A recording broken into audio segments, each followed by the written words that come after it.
बैठ जाइए, फौरन बैठ जाइए, मुझे मालूम था इंशाल्लाह आप जाओगे नहीं। जी जी माशाल्लाह। हाँ बैठ जाओ, फौरन बैठिए, फौरन तशरीफ रखिए, फौरन। आप देख रहे हैं, अब मैंने पहले ही कहा ना, सैयद साहब ने मेरे अलावा ऐसे ऐसे खतीबों को बुलाया ना, बिल्कुल डंके की चोट पे बोलने वाले। वाह जिंदाबाद जिंदाबाद। अल्लाह ताला इनको सलामत रखे। आमीन। दूध का दूध, पानी का पानी।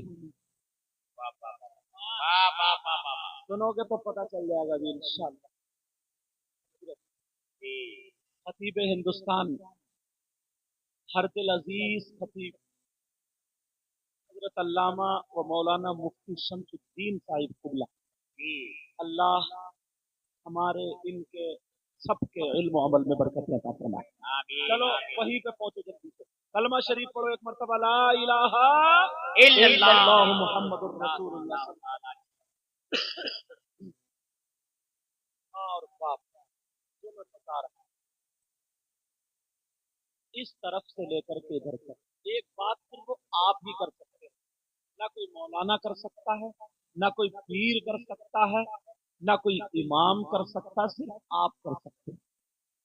बोलो तैयार हो? हाँ, कम से कम 100 बाप ऐसे हैं इस गांव में। कितने घर होंगे हजरत? तकरीबन 200 घरों में से कम 150 घर ऐसे होंगे जिनकी जवान बेटियों पे मोबाइल है। जी क्या हुआ? हाँ या ना, कुछ नहीं। अब बात चल रही है। कम से कम 150 घर ऐसे होंगे जिनकी जवान बेटियों पे मोबाइल है।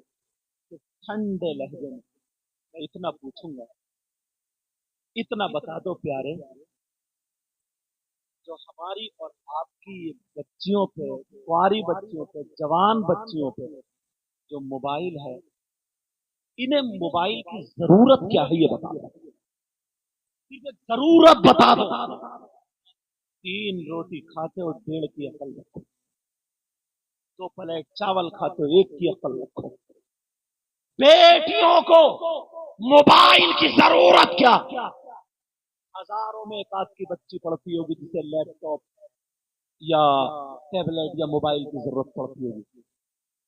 बाकी किसी जवान बच्ची को मोबाइल की जरूरत नहीं। क्यों रखे है? बाप का सर नहीं उठेगा। क्या बेटी को गैर लड़कों से चैटिंग करने को मोबाइल दिया? क्या बेटी को गैर लड़कों से बातें करने के लिए मोबाइल दिया? इतना बता। और ये माँ है ना, माँ अगर ये अपना हक अदा कर दे तो माशरा इतना नहीं बिगड़ेगा। इस माँ को पता नहीं है, इस माँ को पता नहीं है मेरी बेटी सीने की आड़ में खड़े होकर कभी दामन इधर फेंक रही है, कभी इधर फेंक रही है, आधा घंटा मोबाइल पे इठला इठला के बात कर रही। इस माँ को पता नहीं है मेरी बेटी किससे बात कर रही। ये अम्मा पागल है गई।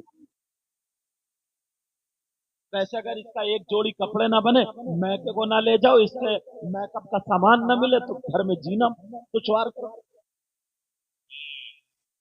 क्या इस माँ को पता नहीं? रोना रोते हैं कि इतने मुसलमानों की बच्ची गैर मुस्लिम बच्चों के साथ में, गैर मुस्लिम बच्चियां मुस्लिम बच्चों के साथ में चली गई है, भाग गई है। ये बाप क्या कर रहा है? ये माँ बाप की जिम्मेदारी।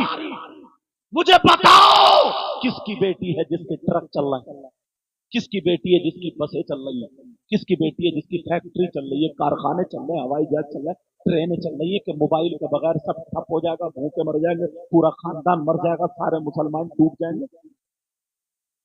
है किसी की बेटी आज जो रात के 2-2 बजे, 1-1 बजे, 11-12 बजे तक मुसलमानों की बच्चियां चैटिंग कर रही है, इस माँ को पता नहीं है क्या? इस बाप को पता नहीं है? और जब तुझे पता नहीं है तो तुम माँ क्यों बनी? तुम बाप क्यों बने हो? खाली बच्चे पैदा कर देना, बच्चे तो जानवर भी पैदा कर देते। तुम्हारी जिम्मेदारियां क्या है? तुमने अपनी जिम्मेदारी देखी है क्या? शादी हो जनाब, तुम अपने गांव में देख लेना सही, अगर शादी हो शादी 50 लड़कियां होंगी, एक के भी सीने पे दुपट्टा नहीं होगा, एक के भी सर पे दुपट्टा नहीं होगा, वो बालों में मोती, वो बालों में ऐठन, वो जूने की तरफ, और सबसे ऊपर रखेगी मोबाइल। इज्जत नाम की कोई चीज नहीं रही, हया शर्म नाम की कोई चीज नहीं रही। ये बाप, तू भी तो घर में है, अपनी जवान बेटी का जिस्म देख रहा, भले कपड़ों के अंदर है। जब मैं केरला में था, इस्माइल निल्लिकोट एक उस्ताद थे हमारे थकाफा में, उन्होंने एक दिन हदीस का क्लास दिया, तो उन्होंने पढ़ाया था एक वक्त ऐसा आने वाला है कि औरतें कपड़े पहनने के बावजूद नंगी होंगी। पढ़ तो लिया, मगर हमने चला जहन में समझ में नहीं, हमने कहा उस्ताद ने कह दिया यार कपड़े पहने फिर भी नंगी, कपड़े पहनने के बाद आज आंखों से प्रैक्टिकल तौर पे देख रहे हैं, आप भी देख लो। पहले की मेरी बहन 200 रुपए के कपड़े में, चादर में, 2 चादरों में अपना जिस्म छुपा लिया करती थी, और आज की 2000 के कपड़ों में अपना जिस्म नहीं छुपाती थी। फर्क ये है, पहले कपड़े पहने जाते थे तो जिस्म छुपाने के लिए, और आज कपड़े पहने जाते हैं तो जिस्म दिखाने का। ये बाप है, बाप, इसकी तो नजर नहीं उठनी चाहिए। बेटी बाप के सामने बगैर दुपट्टे के, भाई के सामने बगैर दुपट्टे के, चचा ताऊ खालू मामू के सामने कोई बोलने वाला नहीं रहा, कोई टोकने वाला नहीं। जिसकी नई नई शादी हो जाए वो तो अपनी बीवी को पता नहीं क्या बना के छोड़ता, उसको पहनाया साड़ी उल्टी सीधी और बाल घुंघरा लो, ये भी गाड़ी मूडी चिकनी करके आया ब्यूटी पार्लर में से, अब हाथ में हाथ डाल के जा रहे, हाथ जोकर बना हुआ, और सास आई सास। अब वहां पे शादी में पूरे भरे मजमे में सारे लोग देख रहे हैं, बीच में कुर्सी पड़ी, एक कुर्सी उधर है एक उधर है, प्लेट में दोनों एक प्लेट में खा रहे हैं, हाथ से हाथ मार के बातें, वो उसे खिला रही है वो उसे खिला रहा, और बस बातें चल रही। अम्मा आई, लड़की निकल गई, बोली देखो तो मेरा दामाद कितना प्यारा प्यारा, ये भड़ुआ भड़ुआ को गाली, भड़ुआ को गाली माफ कर देना, यानी बेहया, और इससे बुरा तो नहीं समझ, बिल्कुल बिल्कुल बेहया। और अम्मा मुंह फाड़ के कह रही तो मेरी बेटी से कितना प्यार करता, अब क्या नचाने में जाएगा? ये मोहब्बत नहीं। अब बैठे, नई नई अपाची थी, बुलेट थी, एक तो वैसे पहले घोड़े बिकते थे, गधे बिकते थे, अब लड़के वाले खुद अपने लड़के बेच रहे हैं शादी के मौके पर। तो बाद मोटरसाइकिल में बैठी, टांग पर टांग यू रख के, और कोलिया भर के ऐसे बैठती है जैसे से मिर्गी का दौरा पड़ेगा और ये मर जाएगा ये बचाएगा। यार तुम अब्बा हो, तुम अम्मा हो, माँ और बाप, आवाज भले नहीं है मेरे आसपास, ऐसे हालात, कोई मौलाना तुम्हारी बेटी को दुपट्टा उड़ाने नहीं जा रहा, कोई पीर दुपट्टा उड़ाने नहीं जा रहा, कोई मुफ्ती दुपट्टा उड़ाने नहीं जाएगा, हम नहीं जाएंगे। ये माँ बाप की जिम्मेदारी। शादी में जिसे देखो ऐसे हालात, कुरान की आयत सुनो, अल्लाह फरमाता है या अय्युहल्लज़ीना आमनू कू अनफुसकुम व अहलीकुम नारा, ए ईमान वालों अपने आप को और अपने घर वालों को जहन्नम की आग से बचाओ। बचा रहे हो और बड़ा मोबाइल दोगे, जब भाग गई, पहले बातों पे बातें चल रही है, खिलाई खिला के कभी जीने पे कभी छत पे, अब भाग गई, अब ढूंढता फिर रहा इमाम साहब कोई मियाँ ऐसा बता दो जो मेरी बेटी का दिमाग पलट दे, और बार बार मियाँ खुद इस चक्कर में है कोई मरीज ऐसा मिल जाए जो मेरे हालात पलट दे। अब बताओ क्या होगा? तो उसकी मुर्गी इतना बिगाड़ दिया, इतना बिगाड़ दिया, ताबीज नहीं, अगर मियाँ को भी गले में डाल दो तो काम नहीं होगा।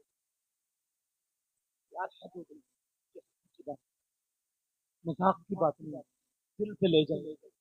बताओ सैयद साहब ने कितनी मेहनत है, कल का जलसा और आज दिन का जलसा इतना प्यारा। मैं दिन में अगर इतनी मेहनत ये पढ़ाने वाला आज मुफ्ती, और इन्होंने बताया कितने लड़के हैं और चार सात पारी में घर के पारी में मोहब्बत में वहां से यहाँ है। सैयद साहब जो हॉलैंड रहते वहां से, उनकी तारीख मिलना आसान है क्या? समझे? सैयद असलम मियाँ साहब वो भी आने वाले, बरेली शरीफ साहब, आसान है? शाहिर साहब और नाजिम साहब को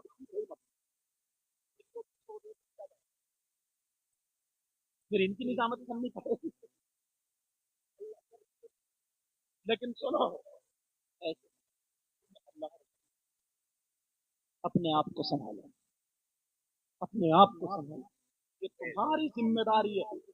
पहले अगर किसी का बेटा कोई गलत काम कर दिया, थप्पड़ मार दिया करते थे, तो घर वाला उस मारने वाले की हिमायत में आता था, कहता था तुमने बहुत अच्छा किया, मेरे बच्चे को नसीहत मिल गई। आज अगर शराब पी लिया और तुम डांट दो तो घर वाला तुमसे लड़ जाएगा, ये कहेगा मेरा बेटा कुछ भी करे तू कौन होता है? बोल, तो तुम पड़ोस की बच्ची नहीं, मोहल्ले की बच्ची नहीं, हर माँ बाप अपनी अपनी जिम्मेदारी संभाल ले, इंशाअल्लाह माशरा सुधरता हुआ नजर आएगा। बहुत अच्छे, जिंदाबाद। अल्लाह ताला इनकी उम्र में बरकत अता फरमाए, आने के हालात नहीं और इन्हें मालूम है। दुआ करना, मेरा बेटा आज सैयद तलहा हुसैन छत पे से गिर गया, उसके सर में चोट, अल्लाह उसको शिफा कामिल आज अता फरमाए। समझे? मुरादाबाद हॉस्पिटल में एडमिट, सर में चोट लगी, मगर फिर भी मैंने कहा यार कुर्बानियां हैं सैयद, समझे? बड़ी मेहनत है, बड़ी ख्वाहिश है।